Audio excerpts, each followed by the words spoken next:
So, what do you think about what you saw of Waverly today? Oh, well, it's fantastic.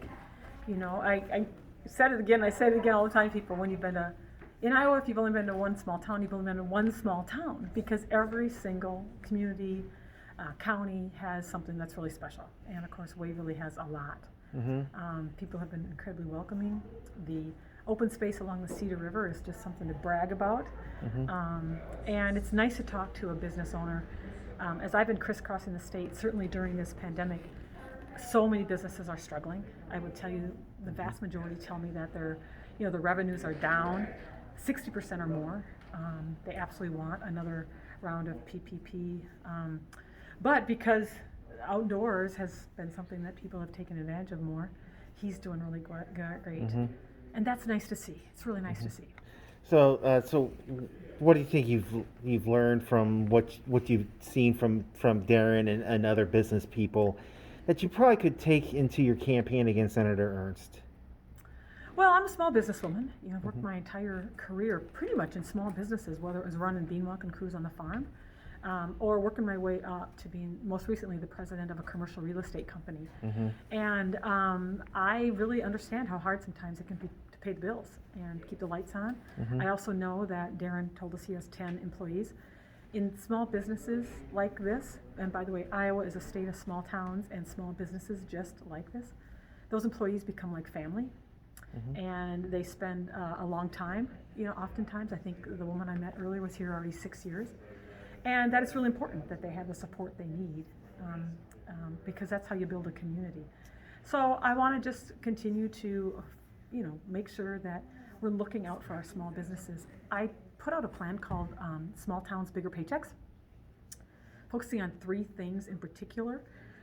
One, helping small businesses like this grow, finding access to capital and credit.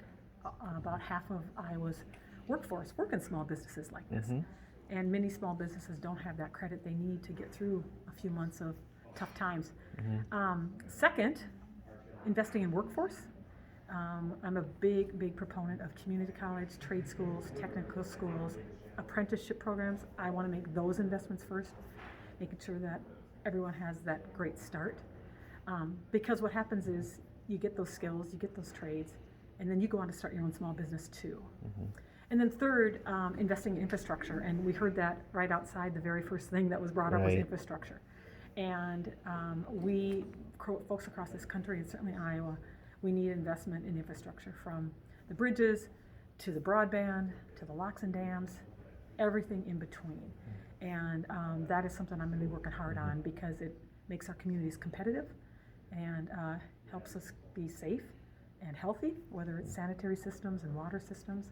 They're not always the sexiest things that people see, but they're fundamental to a high quality of life in our communities. Mm-hmm. And so infrastructure is something that we'll need to continue to grow our businesses across the state. Now, of course, your opponent has made some as well as her supporters, have made some serious charges against your business experience. They're like several times you see commercials talking about your signature being infamous because it's on the bottom of foreclosure or eviction notices. How do you feel about how you're being portrayed by your opponent? Right. Well, I think that those are partisan attack ads. Senator Ernst is, one, her campaign's flailing. Two, she struggles to come back to Iowa and talk about the real issues Iowans care about. She's had 6 years. She didn't get an infrastructure package done. She's had 6 years. The price of corn's down to, I think it's about $3.45 maybe right now today. Mm-hmm. But I'll tell you what, net farm income is down 75%, and bankruptcy rates are at an 8-year high. She's no friend of farmers. Mm-hmm. She's had 6 years, and she's forgotten about her seniors. Mm-hmm. They can't afford their prescription drugs. And she wants to talk about those kinds of things, which, by the way, have been debunked over and over again. Right. I'm really proud of my business record. I have worked with hundreds of businesses just like this one, helping them get started, helping them expand and grow. I've worked with them during good times and some bad times, that's for sure. Right. And I'm going to take all of those experiences with me as your next senator.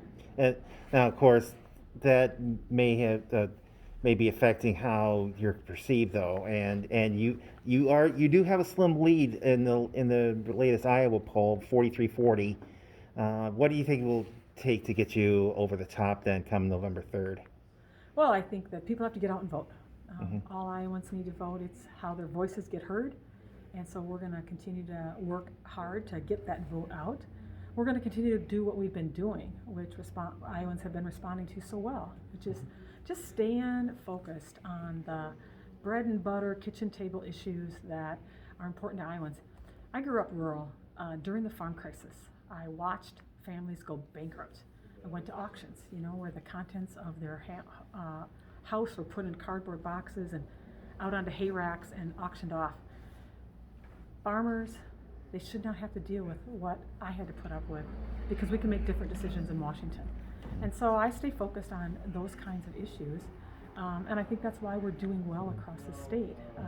Senator Ernst, she sold Iowans out for her big corporate donors, whether it's Big Pharma, and she voted against to end the Affordable Care Act, whether it's $450,000 from Big Oil, and then voted for one of their guys to head the EPA, who's issued 85 waivers gutting our ethanol industry, whether it's just taking $2 million in corporate PAC donations in general, putting the needs of her corporate donors first, selling out Iowans. I got in this race to say enough is enough. I'm running to put Iowa first. But you're accused of doing this of taking corporate PAC money, even though the PolitiFact or FactCheck.org did say that the money that you were taking didn't come straight from corporate PACs, came from the party. Yeah. But what do you think about that charge? You said before that she's making those charges because she's flailing. But what do you think about you're being charged of taking corrupt money, and even using Mr. Morrow's words from the Democratic primary debate? Yeah. Well, I think we can all agree there is too much money in our politics, way too much money. And the very first plan that I put out was one to end political corruption. And it focuses on a lot of things, but ending Citizens United, ending corporate PAC donations, the kind that Senator Ernst has taken $2 million of, ending dark money groups. Now, those are the folks that put those nasty attack ads on that ruin your Sunday football game or your YouTube experience, right? That's dark money groups. We need to end that kind of thing, and I've got a plan to do it. And I drew a line in the sand and said, I'm not taking one dime of corporate PAC donation money, because corporations aren't people. Senator Ernst, she's taken $2 million. That's a huge difference. And one of the first things I certainly want to focus on is how we change campaign finances and end that kind of political corruption, so that your voice as an Iowan is first and foremost in the United States Senate. And then finally, what would you like to maybe grab on your way out of town to take with you back to Des Moines, to your home in Des Moines, and then maybe one day take you with you to DC? Actually, I'd love to take a kayak. Actually, I'd probably rather have a paddleboard. I understand there's some backwaters out in that area that a person could paddleboard, but I won't be taking a paddleboard home today at all. We'll probably just grab some food for the road. Okay. All right. Thanks a lot, and good luck to you. Thank you very much.